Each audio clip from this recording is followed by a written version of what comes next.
Bismillahirrahmanirrahim. Assalamualaikum warahmatullahi wabarakatuh. Alhamdulillahi rabbil alamin wa bihi nasta'in ala umurid dunya waddin. Wassalatu wassalamu ala asrafil anbiya'i wal mursalin wa ala alihi wa sahbihi ajma'in, amma ba'd. Laqad qala Allah Ta'ala fil Qur'anil Karim. A'udzu billahi minasyaitonir rajim. Laqad kana fi qasasihim ibratul liulil albab. Alhamdulillah, dan kesempatan kali ini saya akan menceritakan sebuah kisah yang menurut saya sangat mengandung filosofi, sangat mengandung kebijaksanaan yang sangat mendalam. Karena kebenaran bukan hanya mengungkap suatu fakta, tapi kebenaran juga merupakan meneliti, mengkaji apakah kebenaran tersebut bisa dijadikan sebagai hal untuk menjadikan kemaslahatan atau menjadikan kebaikan kepada semua pihak. Cerita ini didasarkan kepada sebuah hadis di mana Rasulullah Shallallahu Alaihi Wasallam pernah menceritakan sebuah kejadian kepada sahabat beliau. Cerita ini Nabi Muhammad Shallallahu Alaihi Wasallam menceritakan tentang kisah Nabi Sulaiman alaihissalam dengan dua wanita yang merebutkan anak. Jadi latar belakang cerita ini adalah kisah ini terjadi pada Nabi Muhammad SAW di Madinah. Dua orang wanita dari suku Hudzail datang menghadap beliau untuk meminta keadilan. Alur cerita, klaim kedua wanita tersebut membawa seorang anak kecil. Masing-masing mengaku bahwa dialah ibu kandungnya dari anak tersebut dan menuduh wanita yang satu telah mencuri anaknya. Kebentuan terjadi karena saling mengklaim. Yang satu mengklaim sebagai anaknya, yang satu klaim sebagai anaknya. Mereka berdebat dengan sengit dan tidak ada yang mau mengalah karena tidak ada bukti yang jelas seperti saksi atau ciri-ciri khusus. Perkara ini sangat sulit untuk diputuskan ketika itu. Ujian yang cerdik oleh Nabi Sulaiman dalam riwayat Nabi Muhammad SAW kemudian teringat akan kisah Nabi Sulaiman alaihissalam yang menghadapi kasus yang hampir serupa. Beliau lalu memutuskan untuk menggunakan metode yang sama. Keputusan Nabi Muhammad SAW memerintahkan agar anak tersebut dibagi dua saja dengan pedang. Lalu masing-masing wanita diberikan separuhnya. Tentunya ada reaksi dari kedua orang yang mengaku sebagai ibu dari anak tersebut. Tentunya yang palsu ya tidak ada rasa kemanusiaan, tidak rasa kasih sayang sebagai seorang ibu, maka dia memutuskan atau menyetujui keputusan ini dengan mengatakan, baguslah kalau begitu, lakukan saja. Tentunya berbeda dengan ibu kandung yang mempunyai ikatan secara lahir dan batin, di mana kepentingan seorang anak itu segalanya bagi dia. Hatinya merasa teriris pada saat mendengarkan putusan tersebut. Kasih sayangnya sebagai seorang ibu tidak tega memberikan anaknya atau membiarkan anaknya dibunuh. Dengan penuh kesedihan dan ketakutan, ia berseru, jangan dilakukan. Aku rela serahkan anak ini kepadanya.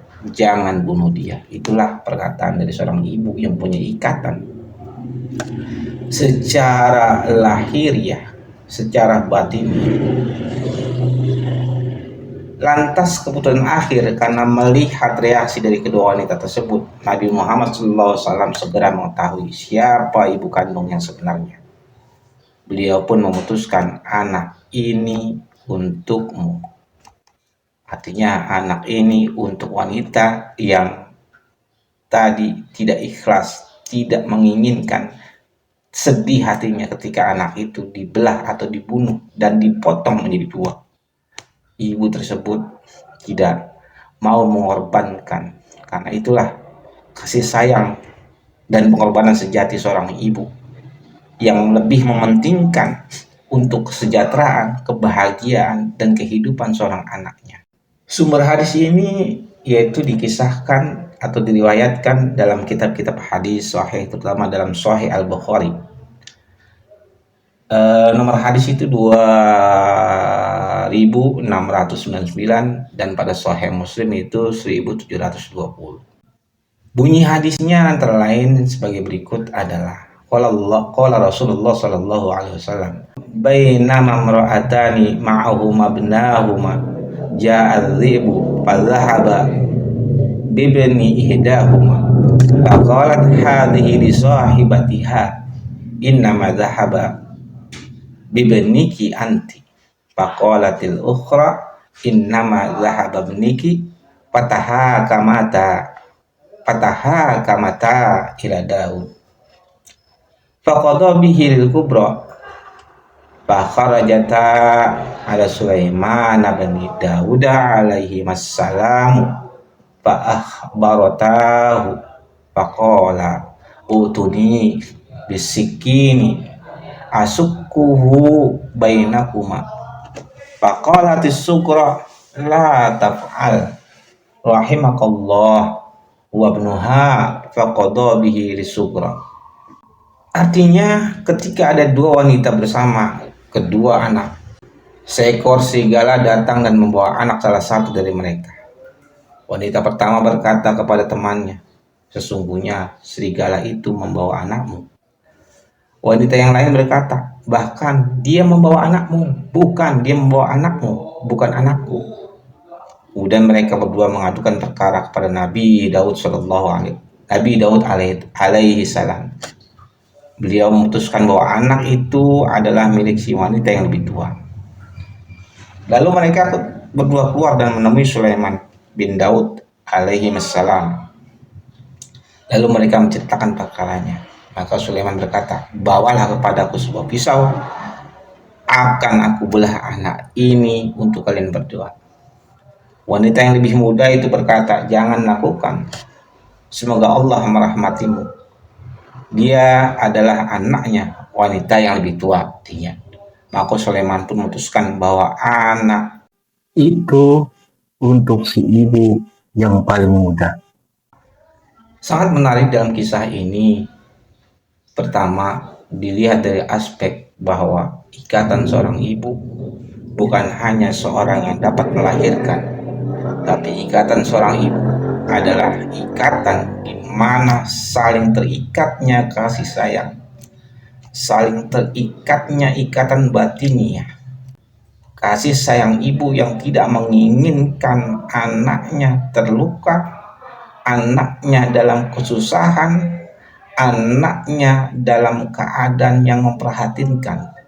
Itulah rahim, itulah kasih sayang seorang ibu. Di mana kita banyak melihat pada saat ini adalah banyak memang secara hukum dia merupakan ibu secara fisik atau secara zahir itu adalah memang anaknya. Tetapi berapa banyak juga seorang ibu yang melahirkan tapi mengabaikan anaknya.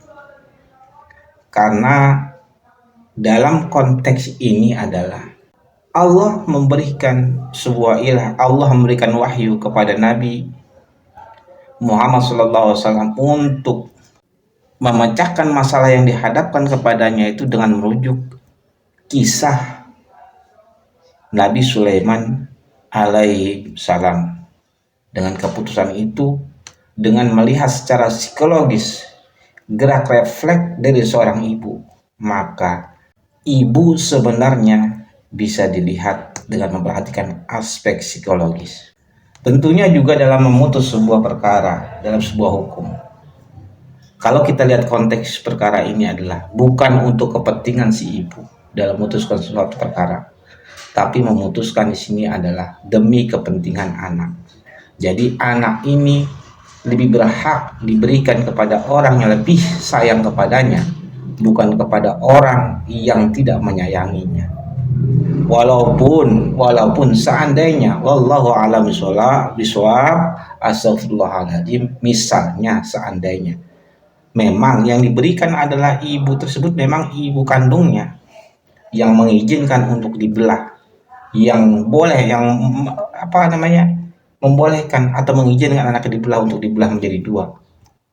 Walaupun itu sebenarnya memang, tapi di sini bahwa ikatan seorang ibu adalah ikatan secara batiniah, ikatan kasih sayang, ikatan yang memang secara fundamental itu terikat. Sifat kemanusiaan itu ada di dalam, atau sifat kasih sayang itu ada dalam dua belah pihak, anak dan ibu. Jadi kita bisa mengambil kesimpulan dari sebuah cerita ini bahwa cinta adalah bukti dan tali batin ibu atas anaknya. Kedua adalah bahwa menerapkan sebuah kebenaran haruslah dilihat aspek mana kepentingan yang lebih besar, mana mudarat yang lebih besar atau maslahat yang lebih besar.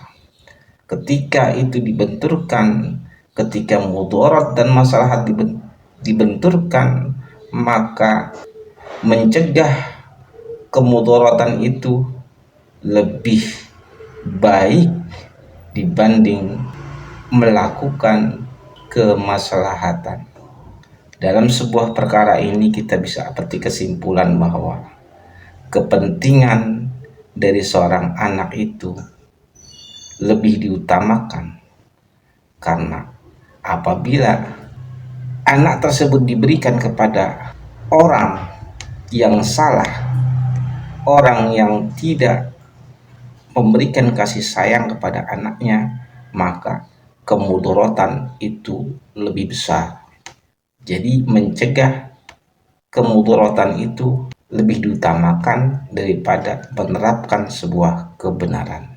Wallahu a'lam bishawab. Assalamualaikum warahmatullahi wabarakatuh.